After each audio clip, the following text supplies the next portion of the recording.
So today we had our conference all about young carers.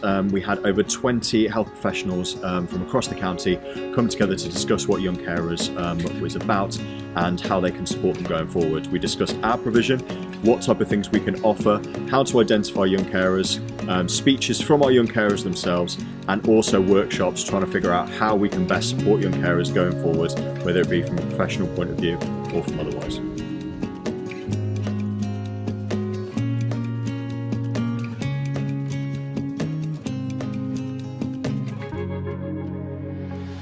So my favourite thing about today was being able to share my story with everybody that was here and just helping other people learn about what a young carer is.